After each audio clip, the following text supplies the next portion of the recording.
Vamos então, irmãos, abrir a palavra do nosso Deus no livro de Eclesiastes. Livro de Eclesiastes, que tem como tema o pregador, né? Eclesiastes, é um livro escrito por Salomão, e temos aprendido deste livro, né? Como nós devemos viver a nossa vida. E a partir do capítulo 6, que iniciamos no domingo passado, que chega no ápice do livro, ele vai começar a explicar e aplicar o plano de Deus. Ele começa a explicar e aplicar o plano de Deus. Nós sabemos que Deus tem um plano para o seu povo. Deus estabeleceu desde a eternidade a sua igreja, Ele escolheu o seu povo, e ao longo de toda a história deste mundo, o que tem acontecido? Um povo que foi criado por Deus, e todas as pessoas que residem neste mundo são criaturas de Deus, mas nem todas essas criaturas se voltam para Deus. Muitas, pelo contrário, até há aquelas criaturas de Deus que dizem que Deus nem existe, que nem acreditam em Deus. Há aqueles que vivem a sua vida tão somente focados neste mundo aqui, e nem sequer pensam nos perigos que estão passando com as suas almas distantes de Deus, ou até mesmo buscando coisas desta vida. E essa condição, o pregador, ele acaba apontando em seu livro. A vaidade da vida, o correr atrás do vento, as pessoas que vivem para o trabalho, mas esquecem que o trabalho é para a glória de Deus. As pessoas que vivem em busca dos bens materiais, mas esquecem que os bens materiais são para ser usufruídos e não para serem os donos da nossa vida.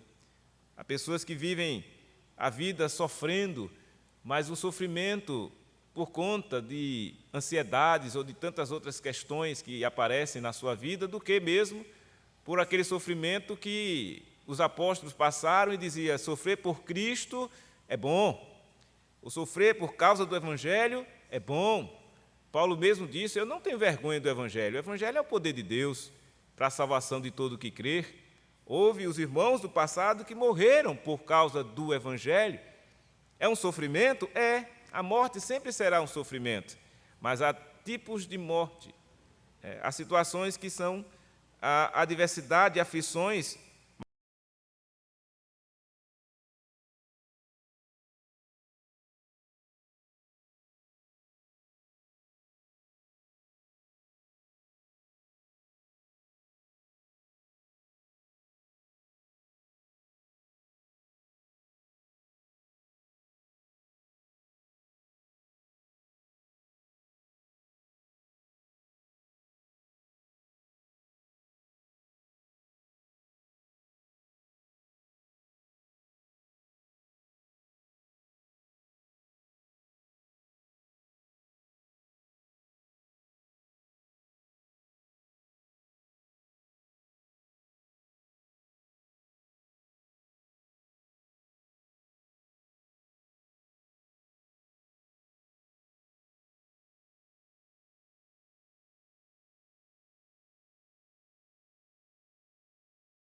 Prosperidade.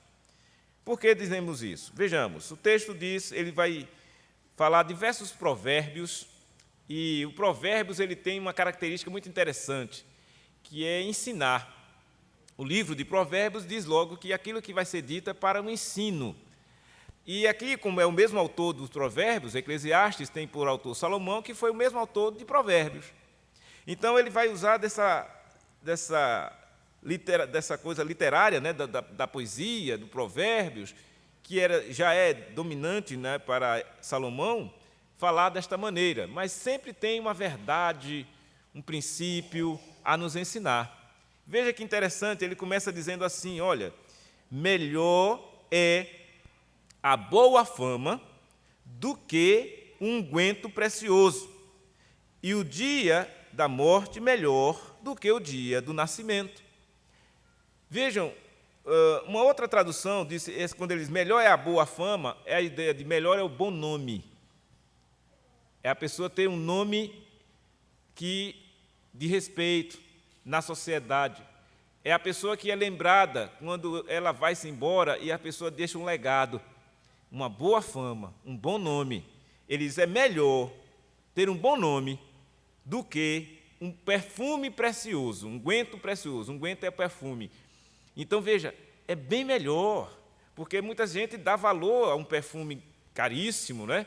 Um perfume precioso, que quando você coloca ele, chega num ambiente e todo aquele ambiente fica perfumado, e isso atrai, né, os olfatos né, das pessoas, assim também o ambiente fica agradável. E todo mundo tem aquele valor que se dá. Olha, aquele perfume ali é caríssimo. Jesus passou por algo dessa natureza, né? Quando as mulheres foram até ele e jogaram sobre ele um perfume caríssimo. E isso era um sinal de respeito, de consideração, né? E então isso era muito usado também quando as pessoas morriam, colocava-se unguento, perfume, para que, né, o cheiro não chegasse, né, o mau cheiro do corpo após quando se começasse a se decompor. Então tudo isso se fazia, mas ele está fazendo então esse comparativo. Olha, ter um bom nome é muito melhor do que um unguento precioso. E o dia da morte da pessoa é melhor do que o dia do nascimento? Por que será que ele está dizendo isso? Porque o nascimento pressupõe que você vai nascer e você ainda vai passar toda uma vida, uma trajetória neste mundo que, segundo o próprio autor já falou, é vaidade, é correr atrás do vento, é passar por situações muito perigosas de viver no mundo. Mas quando se morre, né? Quando se morre, usando o ditado popular, a pessoa diz, com a morte se acaba tudo. Isso, a pessoa diz isso sem levar em consideração o espiritual, né? Porque após a morte física, aqui nesta terra, nós vamos ter que nos deparar com o lado espiritual da coisa, que é ou vida eterna ou morte eterna. Então, sempre há, ele disse, então, o dia da morte é melhor que o dia do nascimento, porque na ideia de que quando você morre, você passa segundo humanamente falando, né, você para de sofrer. Com a morte se acaba o sofrimento, com a morte se acaba a luta, com a morte se acaba todo e qualquer problema que porventura as pessoas possam ter. Daí, as pessoas que tiram as suas vidas pensam assim, né? Ah, vou me matar porque eu morrendo acaba esse sofrimento, acaba essa situação. Aí fica aquela tragédia, né, marcada. Alguém que tirou a sua própria vida, morreu porque ela não conseguiu suportar o sofrimento que ela estava passando. No entanto, o Salomão diz que esse dia da morte da pessoa é melhor do que o dia do nascimento.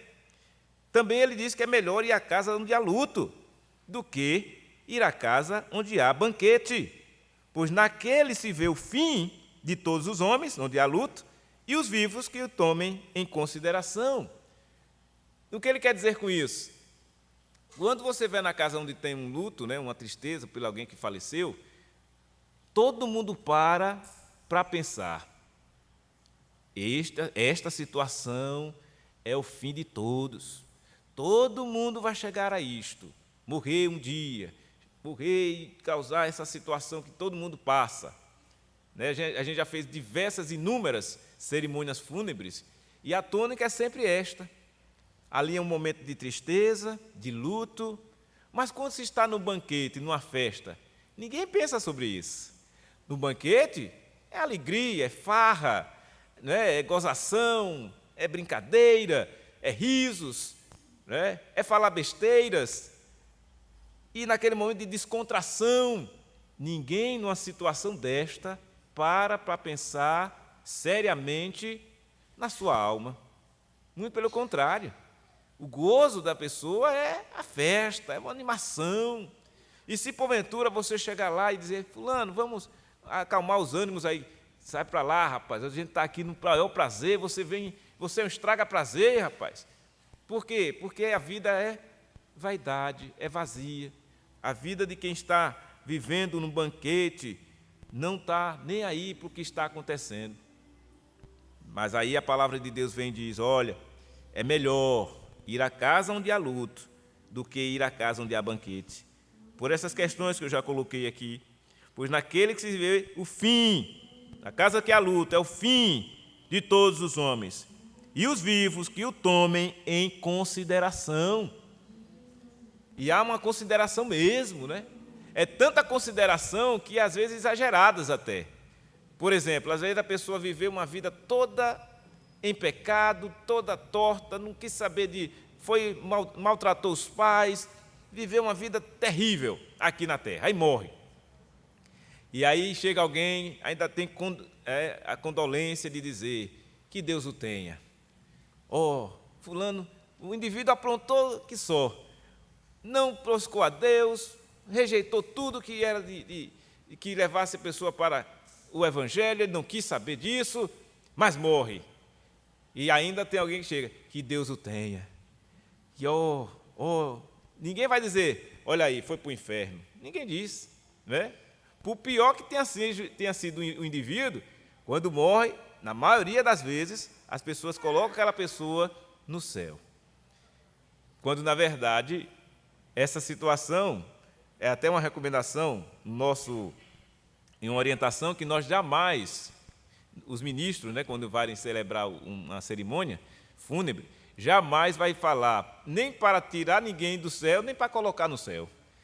Por quê? Porque essa é uma situação que não nos cabe. Nós não podemos inferir, só podemos dizer com toda certeza, né? Eu posso fazer isso e faço, quando eu conheço a pessoa e sei que a pessoa, por exemplo, durante a sua vida aqui, demonstrou a sua fé em Cristo. Ora, se a pessoa demonstrou a sua fé em Cristo e viveu como uma verdadeira crente em Cristo Jesus, assim que falece, nós dizemos com toda certeza, olha, o irmão ou a irmã está com o Senhor. Partiu e foi estar com o Senhor. E as próprias Escrituras mostram isso, que o Senhor recebe e diz, olha, preciosa aos olhos do Senhor é a morte dos justos. Isso nós podemos dizer. Mas alguém que não conviveu, que você não conhece, que você não sabe, que não demonstrou a fé em Cristo, que nada fez, e você chegar naquele momento e dizer, que Deus tem essa pessoa lá com ele, você não sabe. Mas também você não vai naquele momento ali, chegar lá, a família chorando, lamentando, e dizer, seu fulano de tal, infelizmente, está no inferno.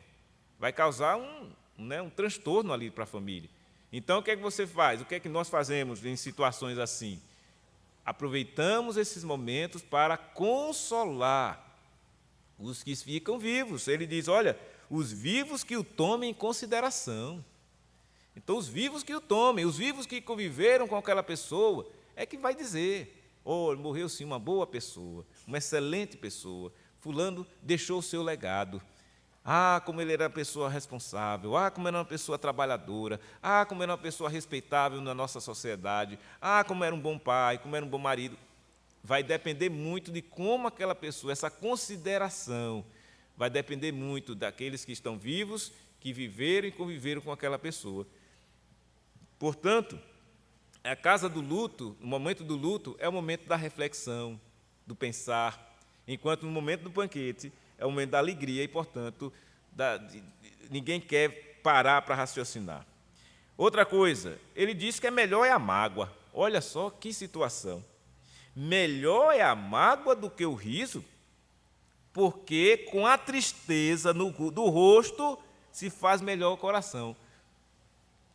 Que colocação esta, né, do pregador? Como é que uma mágoa pode ser melhor do que um riso?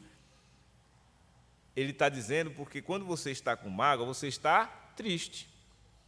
E a tristeza do rosto da pessoa vai fazer melhor o coração. Por quê? Porque com a tristeza a pessoa para refletir, a pessoa para buscar Deus, a pessoa para chorar a situação.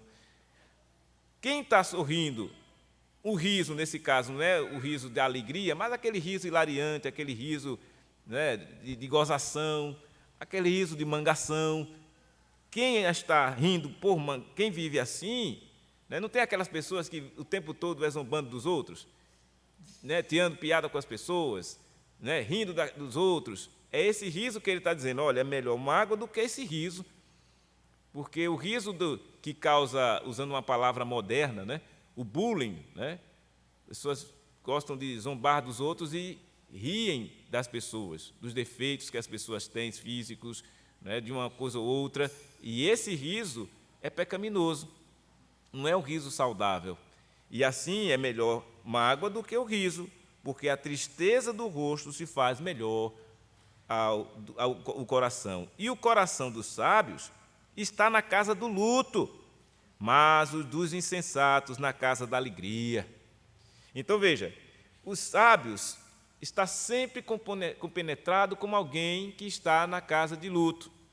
Já o insensato, ele está sempre esfuziante, alegre, feliz, como aqueles que estão banqueteando, curtindo a vida. Por esse dia, tive uma situação parecida com esta aqui. Alguém, vizinho da minha casa, estava ali, tranquilo, curtindo lá a sua bebida, e aí eu saí à porta, ouvi, ele ligou um som para curtir, né, aquele momento ali dele particular, e aí ele me chamou assim, disse, olha, se estiver incomodando, me diga, viu, para eu baixar o som aqui. Aí eu aproveitei a ocasião, me aproximei deles, comecei a conversar com eles, e foi bom porque eu tive a oportunidade de dizer, olha, eu não sou do condenar as pessoas porque estão fazendo isso que você está fazendo, mas eu levo em consideração aquilo que a palavra de Deus me diz. Por exemplo, a Bíblia me diz que todas as coisas me são lícitas, mas nem todas me convêm. E aí ele parou assim, analisou, aí eu comentei com ele sobre Eclesiastes, a vaidade da vida, que as pessoas às vezes vivem para curtir, vivem só para o trabalho e esquecem de que precisam buscar o Senhor. E isso chamou a atenção dele. E eu tive a oportunidade de dizer para ele, olha, eu não posso chegar aqui e ficar com cara feia porque você se assentou aqui e ligou o seu som. Mas eu posso aproveitar essa oportunidade de pregar o Evangelho, de falar de Cristo. E foi uma conversa tranquila, amigável. E foi muito bom. Nós já nos conhecemos há muito tempo, somos vizinhos de muitos anos. Mas ele parou assim e disse, é muito bom essas conversas. Conselho é bom. Então, ele estava ali na sua curtição, no seu momento dele, de alegria, tomando sua bebida, curtindo, né? Era o prazer dele.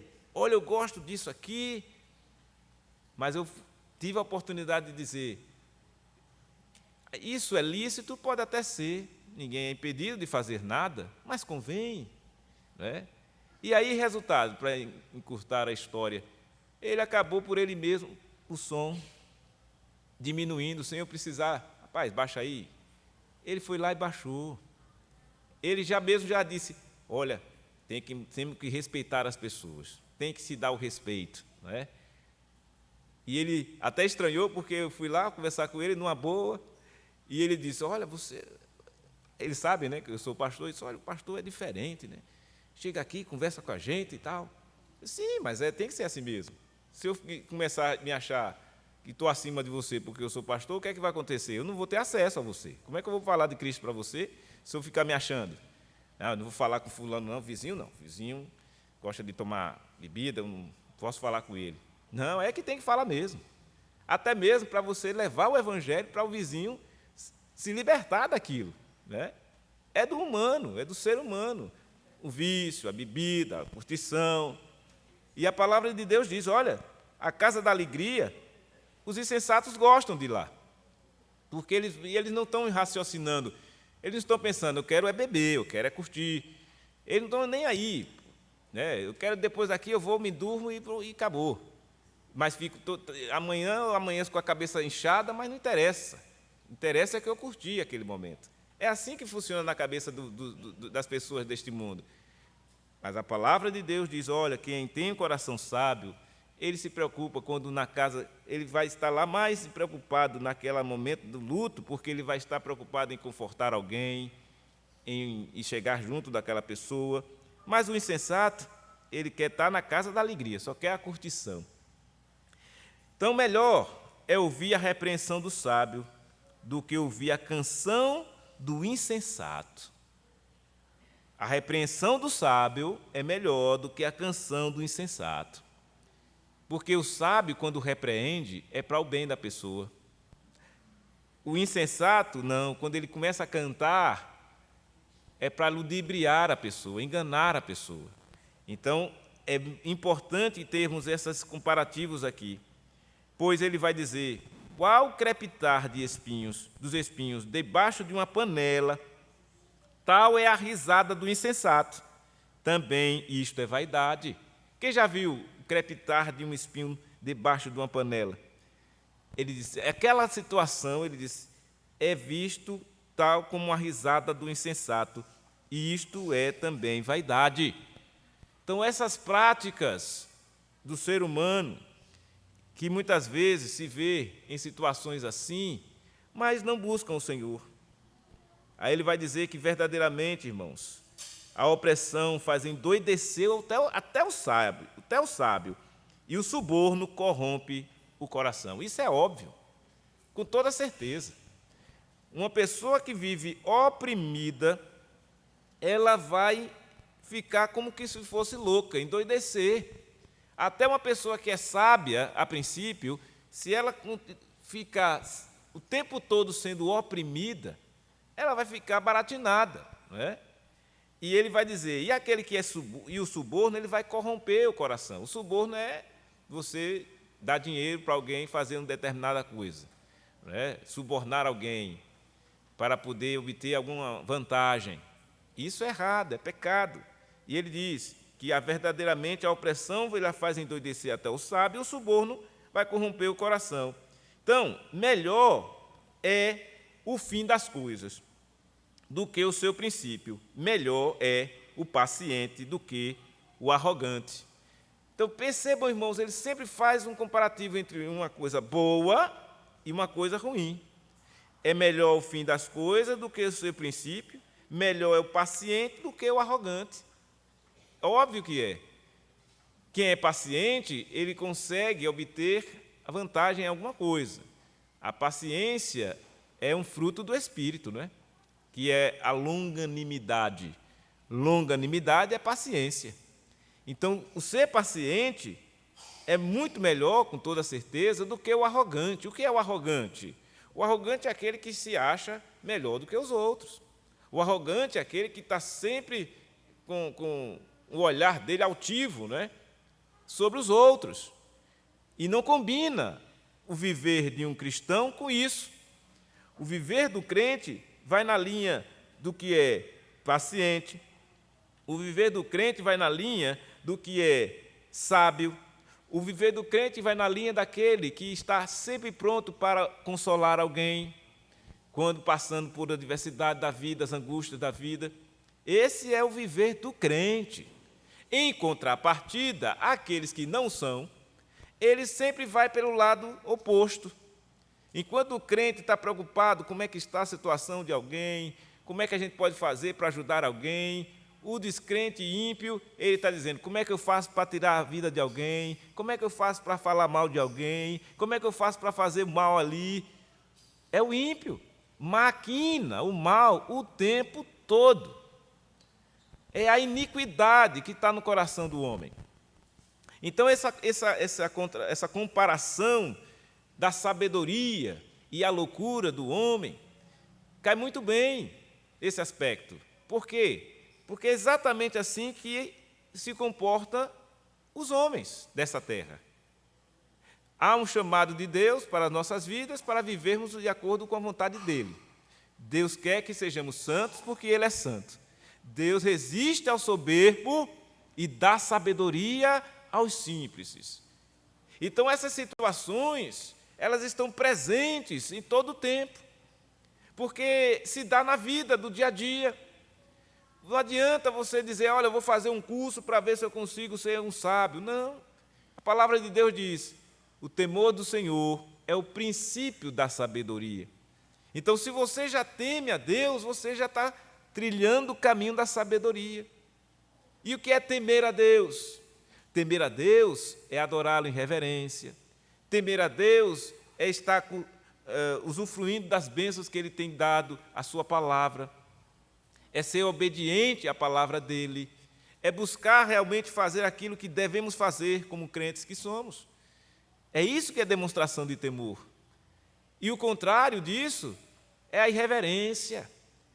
é a desobediência, é a pessoa ficar sempre buscando fazer o mal, é as pessoas que ficam zombando daqueles que são tementes a Deus, dizendo, esses crentes aí estão perdendo seu tempo, vamos curtir a vida, vamos aproveitar. Isso não é bom e nem é saudável. Isso vai trazer consequências gravíssimas na vida de quem assim procede, porque é melhor ser o paciente do que o arrogante. E então ele vai dizer, olhe, não te apresses em irar-te, porque a ira se abriga no íntimo dos insensatos. Olha só, a ira se abriga no íntimo dos insensatos. Portanto, não te apresses em irar-te. Indo para o Novo Testamento, o texto é claro, né? Irai-vos, mas não pequeis. Nem deixais o sol se pôr sobre a vossa ira. Então, veja, a possibilidade de nós ficarmos irados por alguma situação é possível. A Bíblia confere isso. No entanto, essa ira, ela não pode continuar no seu coração. Por quê? A ira, ela vai criar em você uma raiz de amargura. E a amargura vai criar em você uma situação de ficar ali, remoendo aquilo, coisa dentro, se comendo por dentro. E essa amargura vai trazer a você ódio. E aí você vai começar a ficar pesado, odioso, sem paz. Como é que você vai conseguir transmitir alegria para alguém? Não consegue. Como é que você vai conseguir mostrar sensatez? Não consegue. Porque quem anda irado, a ira, ela se abriga no íntimo dos insensatos. Ou seja, quem anda irado é um insensato, por natureza. É uma pessoa sem senso, sem raciocínio. E um insensato, segundo as Escrituras, é um louco. Diz o insensato no seu coração. O que é que diz o insensato? Que não há Deus. Está vendo? Para onde leva a insensatez? Para a incredulidade, para o ateísmo.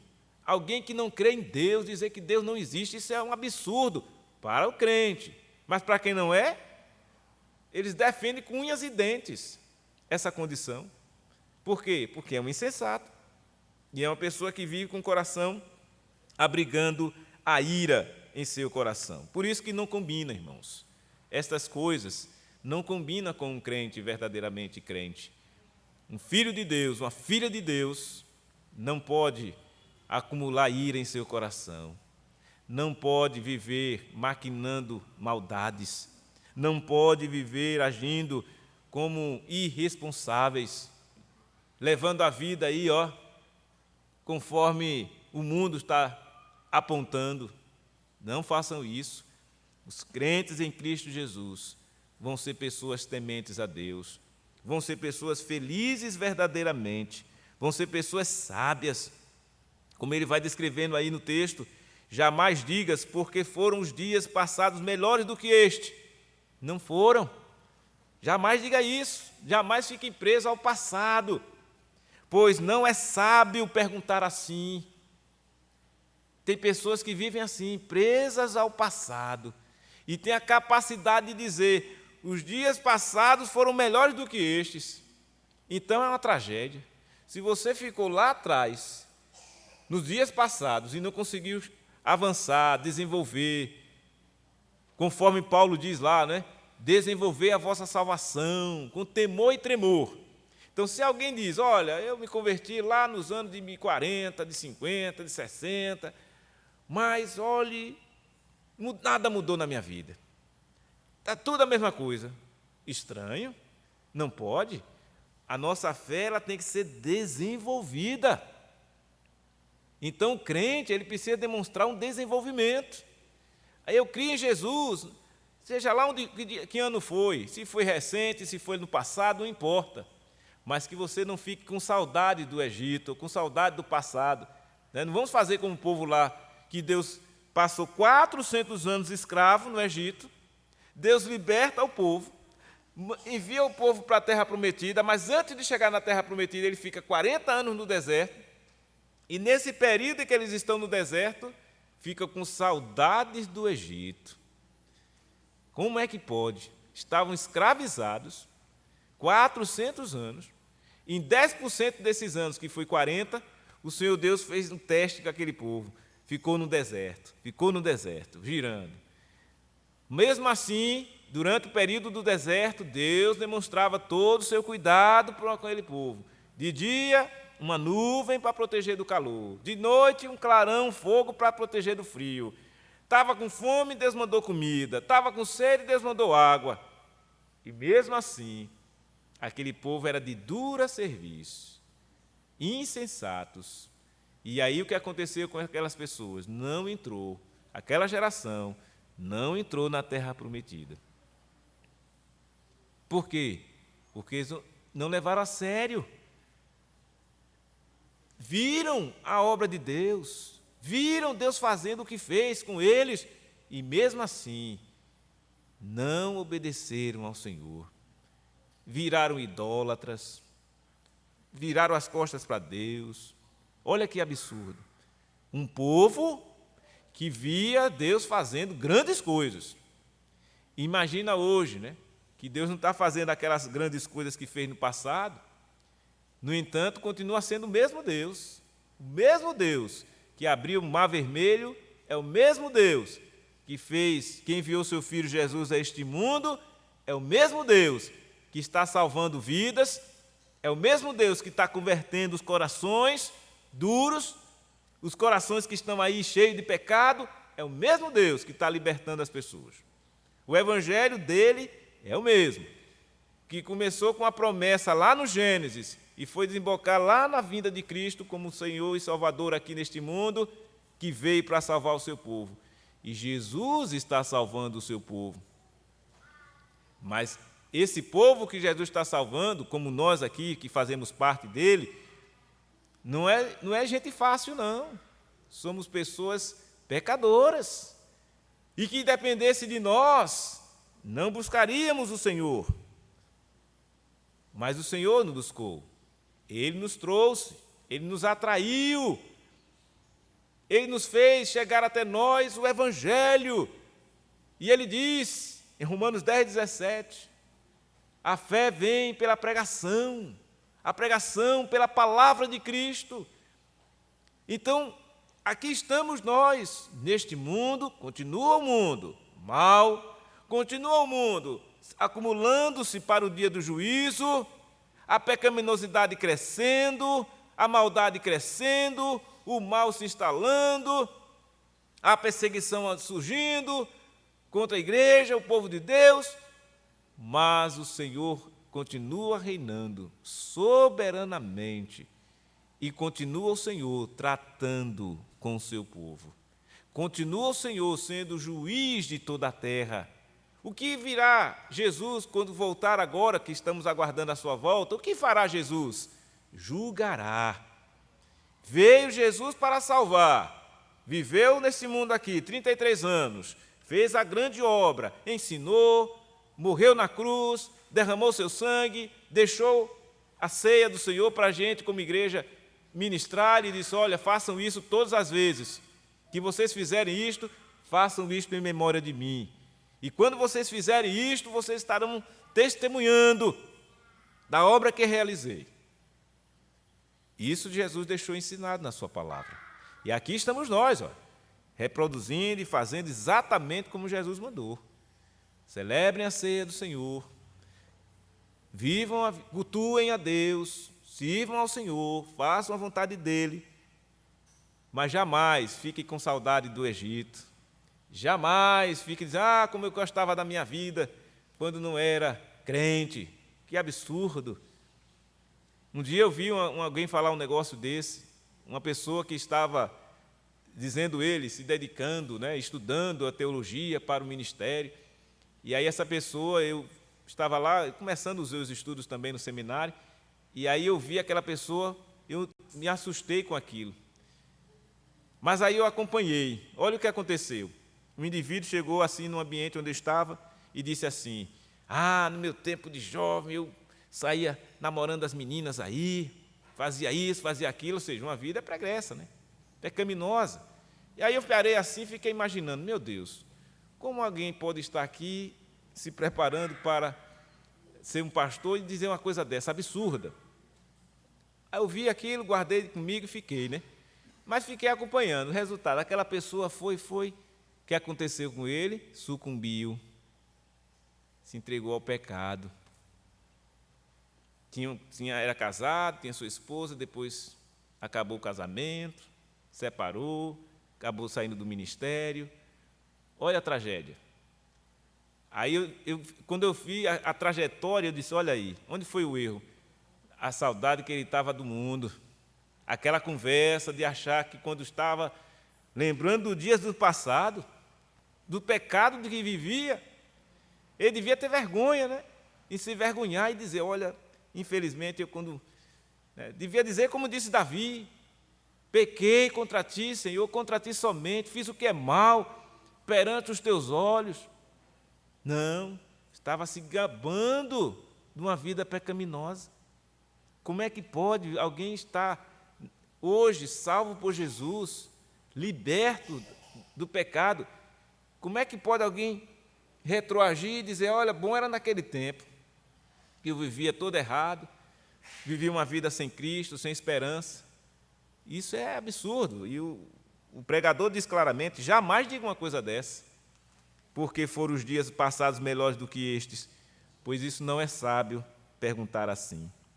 Boa é a sabedoria, havendo herança e de proveito para os que veem o sol.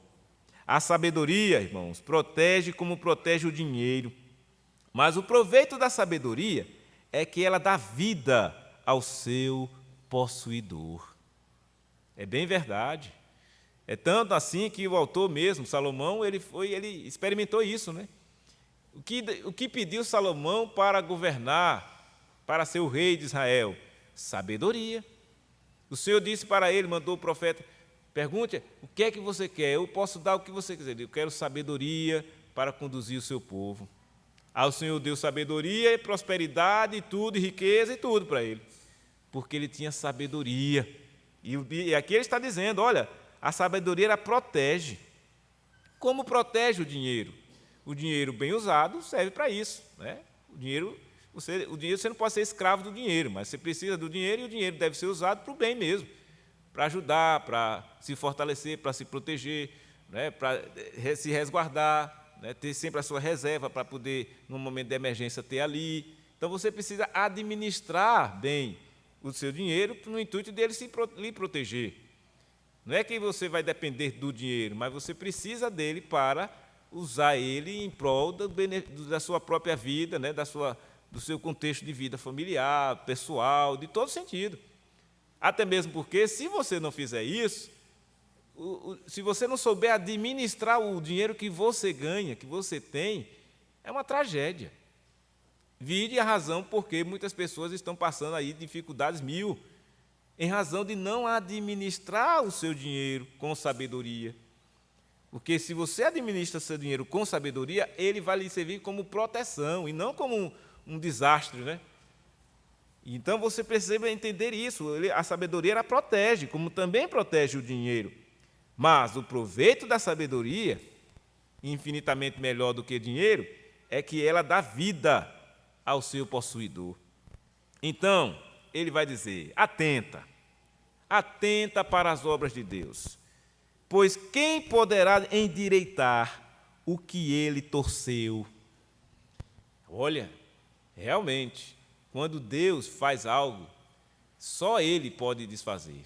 Se Deus torce alguma coisa, só Ele pode distorcer. Então ele diz, olha, você e eu temos que atentar para as obras de Deus. Atenta para as obras de Deus. Porque quem é que vai poder endireitar o que ele torceu? Quem é que vai fazer desfazer o que Deus fez? É impressionante como um ser humano tão insensato, né, consegue às vezes dizer assim, desconsiderar Deus. Acha que vai fazer e acontecer por ele mesmo. Deixa que eu faço. Eu quero fazer isso, eu vou e faço. Não consulta o Senhor, não ora, não busca a Deus. E aí vai acontecer o quê? o desastre lá na frente, a tragédia. Mas o contrário disso, quando você olha, é sábio, você vai buscar o Senhor e vai ficar atento às obras de Deus. Deus fez todas as coisas, tanto as visíveis quanto as invisíveis. Deus é quem dá sabedoria e conhecimento aos homens. E Deus é quem pode, e só Ele pode, converter a alma do homem que está perdido. Só Deus. Eu e você, o que podemos fazer? Levar o Evangelho, mostrar o caminho, dizer, como está lá, de maneira muito clara e objetiva, que Jesus é o caminho, a verdade e a vida. Isso a gente pode e deve dizer, mas na certeza de só o Senhor é quem pode, descortinar os olhos de quem está nas trevas.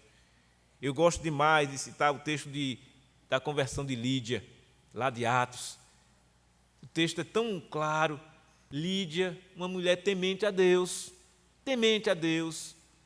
vendia tecido e foi lá para a feira, vendeu o seu tecido, saiu da feira, aí Lídia vai passando e estava lá um grupo de mulheres numa reunião de oração e Paulo estava presente. E aí diz o texto que Lídia foi lá, ouviu o que estava sendo pregado e disse assim: o Senhor abriu o coração de Lídia para que ela entendesse aquilo que estava sendo dito. O Senhor abriu.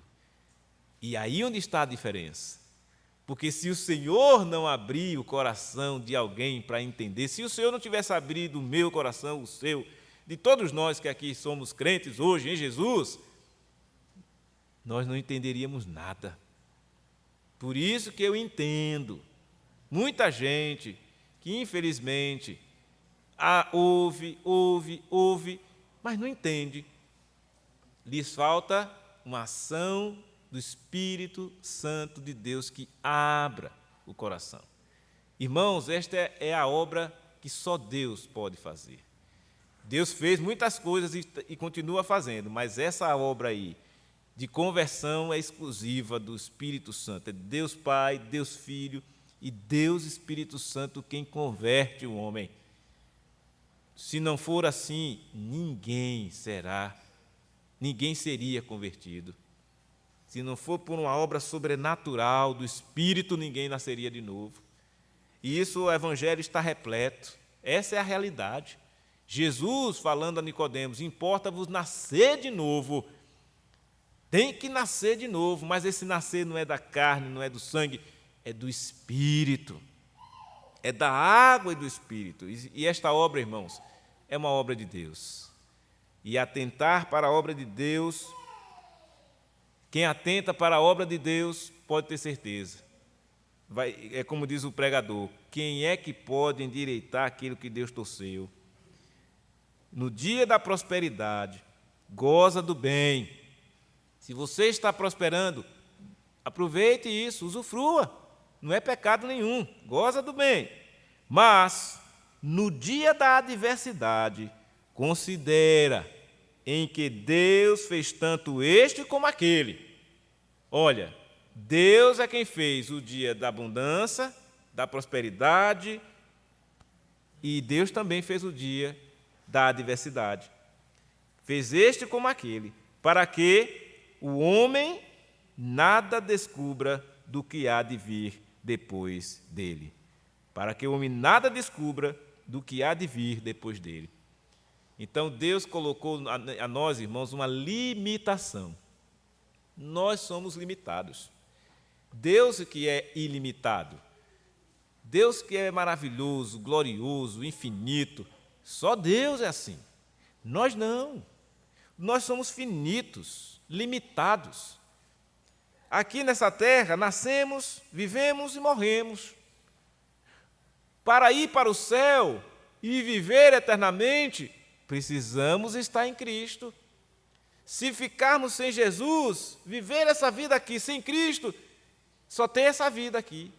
Porque depois desta vida sem Cristo, só tem a morte. E morte eterna. sofrimento eterno. Vejam, sofrimentos aqui na terra, passamos, adversidades, passamos, é uma realidade. E no dia da adversidade, você tem que considerar que Deus fez isto. Ou seja, Deus também promove a adversidade para nós. E é tão importante isso. Essa adversidade ou aflição não é para nos fazer mal, mas é para nos provar a fé. A nossa fé é provada, é testada. O mesmo Deus que deu a fé, Ele também prova. O nosso Deus prova a nossa fé. E é importante, por que essa provação? Porque a provação vem de Deus. A tentação é que vem do diabo. As provações têm um fim. Vocês sabiam disso? Tiago nos mostra essa realidade. Qual é o fim? Qual é o objetivo das provações? Tiago vai nos falar exatamente qual é. Ele diz assim, ó: meus irmãos, tende por motivo de toda alegria o passardes por várias provações, sabendo que a provação da vossa fé, provação da fé, uma vez confirmada, produz perseverança. Esse é o objetivo. Deus nos prova para quê? Para que sejamos perseverantes. Ora, a perseverança deve ter uma ação completa, para que sejais, olha aí, perfeitos, íntegros e em nada deficientes. Percebem agora a importância da aprovação? A aprovação é um tipo de adversidade que passamos na vida. A aprovação da fé tem como objetivo lhe promover a perseverança. Ou seja, é exatamente aquela situação que vai lhe dar força para você continuar. É aquela aprovação que vai dizer assim, quando você passar pela adversidade, você vai dizer, mas eu confio em meu Deus. Pode acontecer o que tiver, mas de meu Deus eu não duvido, de meu Deus eu acredito, na promessa dele eu acredito. Porque Deus não nos prometeu um viver eterno aqui, nessa terra. E aí no mais ele disse, vocês vão passar por aflições. Foi isso que Jesus disse. Jesus não disse, olha, se vocês estiverem comigo, pode deixar que vocês não vão passar mais nenhum aperto. Muito pelo contrário. O que nós aprendemos pela manhã, que o caminho que conduz para a vida é apertado, é difícil. O caminho estreito, a porta estreita, é exatamente o caminho da vida. Está vendo, irmãos? Então, veja, a vida cristã, ela é evidenciada por adversidades, provações, para que a gente possa chegar no gozo celestial, na vida eterna. Então, até chegar lá, você precisa, eu preciso, todos precisamos passar pelas provações desta vida. É algo que Deus promove para o bem do seu povo. Por isso que Paulo disse, olha, lá em Romanos, todas as coisas, as boas e as ruins, cooperam para o bem. Mas de quem? De todo mundo? De todos aqueles dos que são chamados segundo o seu propósito. Dos chamados segundo o propósito de Deus. Não é qualquer um, não é qualquer pessoa, não. Todas as coisas vão cooperar para o bem daqueles que são chamados segundo o propósito de Deus. E aí eu pergunto, quem são esses chamados pelos propósitos de Deus? A sua igreja, o seu povo, do qual nós aqui estamos inseridos, irmãos. Então, é para você agora entender, diante disso aqui que ouvimos e vimos na palavra, quão importante é reconhecermos que as provações que passamos, as lutas que temos, não é para viver resmungando, não é para ficar reclamando da vida, não é para reclamar de Deus, não. É para você entender, olha, se o Senhor está me provando aqui, é para eu perseverar, é para eu continuar, é para você continuar mesmo na presença dEle. É isso que Ele requer de nós. E que assim, irmãos, aprendendo esta verdade, continuemos então a viver essa vida de maneira que o nome do Senhor seja honrado e glorificado, mesmo diante da adversidade, mesmo diante da provação. Se é o Senhor que está fazendo isso, o louve e agradeça. Ó Deus, obrigado. Porque se o Senhor não colocar esse freio em nós, se Deus deixasse nós aqui, vai lá, faz como vocês querem, tenha certeza, nem estaríamos aqui. O que nos faz vir à igreja, louvar a Deus, adorar, é o fato de Ele estar nos conduzindo, de Ele ter enviado o Seu Filho Jesus, nos dado a fé, a graça, a misericórdia. E hoje estamos aqui para louvar e engrandecer o nome do nosso Deus. E que assim continuemos, irmãos, o nosso viver. Na sequência do texto nós vamos ver isso no próximo domingo, se Deus assim nos permitir. Como é bom a moderação em tudo para a nossa vida. Então é bom ser moderado, é bom saber lidar com tudo, nem 8 e nem 80, mas a moderação.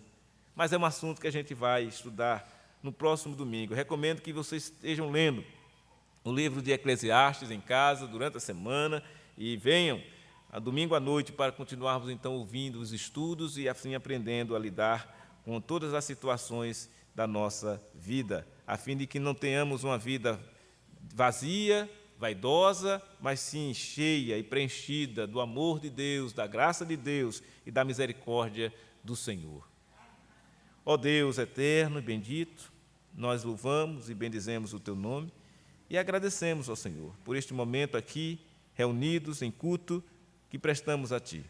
Agradecemos, ó Deus, pela Tua palavra, que de maneira singela, simples, objetiva, clara, nos mostra, ó Deus, como o Senhor tem tratado conosco, como o Senhor Deus promove em nós, muitas vezes, adversidades, lutas que enfrentamos, provações, mas para que possamos perseverar, para que possamos, ó Deus, olhar para Ti e tão somente para o Senhor, que é o autor e consumador da nossa fé. Ó Deus, sabemos que o mundo é mau, estamos trilhando, ó Deus, o fim, está se chegando o fim de todas as coisas, mas, ó Deus, também temos a alegria de dizer que estamos trilhando o caminho de vida, o caminho apertado, estreito, mas o caminho de vida, um caminho de alegria, um caminho de paz, o caminho que há de nos trazer, ó Deus, a plenitude no dia em que o Senhor retornar e recebermos do Senhor um vinde benditos de meu Pai. Ó Deus, abençoa a Tua igreja. Ó Senhor, continua a alcançar corações, vidas que precisam desta salvação que só em Cristo há, e que o Senhor assim conceda esta graça. É o que peço e agradeço, no nome santo de Jesus, Senhor e Salvador nosso. Amém e amém. Receber a bênção, irmãos. Que a graça do Senhor Jesus, o amor de Deus, o nosso Pai, e a comunhão do Divino Espírito Santo esteja sobre todos vós, sobre toda a igreja do Senhor Jesus, espalhada na face da terra, hoje e para todos sempre.